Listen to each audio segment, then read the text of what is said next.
Welcome to Drawing with Vince Mancuso. Hey, check it out. We're going to have some fun today. We're just going to draw. We're just going to draw babies. So check it out. This always blows me away about the baby's head. Look at how huge the cranium is, right? From the forehead to the top of the head all the way to the back and tucked underneath the ear into the neck. It's huge, right? It's almost what is it like twice as large as the bottom 2/3 of the facial mask, right? And what I mean by that is, from the brow down to the chin, right? The relative size. It's almost like 2.5 times larger than that bottom part of the facial mask where the nose and the mouth is. This is the part of the baby that develops the slowest. Even in the womb, the baby has a large cranium, right? But the facial mask is very underdeveloped, almost non-existent. And it's that focus is and making sure that proportionally, that facial mask is always smaller than the cranium, if at all it gets equal, right, or off there, it'll start to look like an aged, shriveled up old person, okay, or underdeveloped old person, right? The key to looking young and new is that bottom 2/3 has to be smaller than the cranium. Look, and because of all that, things get repositioned, right? The nose, instead of sitting, at a right angle triangle to the facial mask, right? Because the facial mask is turning upwards because it's underdeveloped, the nose actually starts pointing more directly into the sky, right? And it sits on top of the facial mask and creating a 90-degree angle upward. The lips, they get very puckered, right?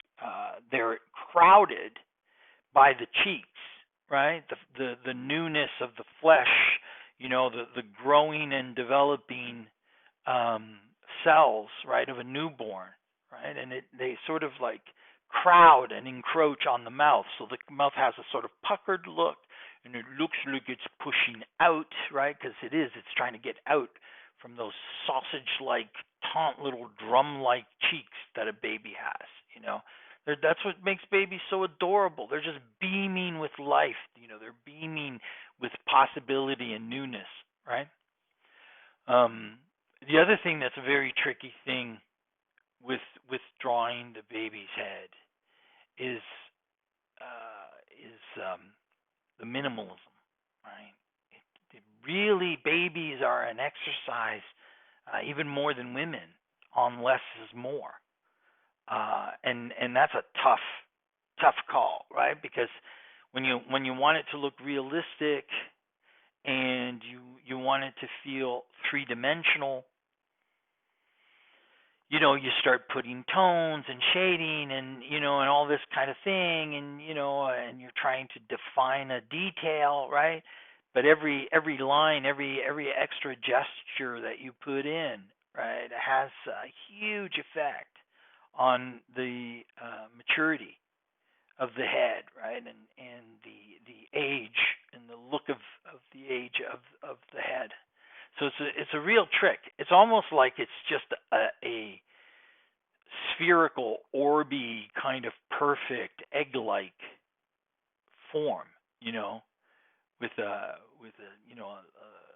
little turned up nose, two little puckered lips, and eyes that look large, and wide open. And mostly that's because of the underdeveloped brow of the baby's skull, right? Again, we talked about this when we were drawing women's heads, and we talked about how, because the brow isn't as aggressive and doesn't jut out and cover the eyes, at a 90-degree angle, it appears more open, and because it's more open, more light is getting in, so that the inner forms and the details of the inner forms of the eyes can be played up more, and they can be seen. So it makes the eyes look larger, and of course, cartoons like anime and or cartoons in general, play up on this particular idea. It's one of those kind of like superficial, ideas that the eyes are bigger. Well, they're just bigger because of the anatomy of the skull and the structure of the skull. But people play up on that and they cheat that a little bit. I do in these drawings here. You can see that I'm cheating. Not only am I cheating the size of the eyes a little bit, but I'm cheating also the space between the two eyes and making them a little bit wider apart, right? It makes them look more open, right? And again, creating a sort of like starry-eyed, larger kind of, sensitive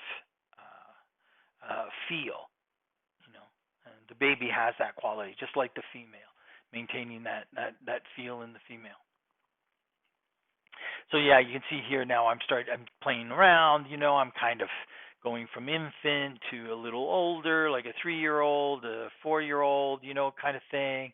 Maybe a 5, 6-year-old, and with the hairdos, playing around with the hairdos, and trying to think. And I'm just thinking here. I'm just trying to work things out, trying things, seeing, where too much is too much, where not enough is not enough. What do I got to do with the hairdos to make them look, convincing and appropriate and sort of age appropriate for the child in terms of the skull, right? I've actually, been spending a lot of time studying that more and working on that, hairdos and the details of hairdos, and it's fascinating because once you get into hairstyle and hair design that way, it's incredible all of the variations and possibilities, and how significant it is in terms of the image of a head. Nice thing about working in Procreate is you can go forwards and backwards just as easily, sort of adding and taking away and putting things on layers, and it's a nice quality. But you can do the same thing on paper too, like that's why you work your pencil first, and then you sort of take away, with the eraser back and forth, and you try things and you search things out and get those proportions right and get the values right. I'm trying to polish the drawings up here and give them a nice kind of idealized realism, type of feel. I'm not big on hardcore realism. I just find it a bit boring and uninteresting, and to me, in a world, and I think that's partly because we live in a world where we have 4K cameras and photographic images and cinematic images are everywhere. The technology is there, so like, well, why do you want to bring that into the drawing, and painting area?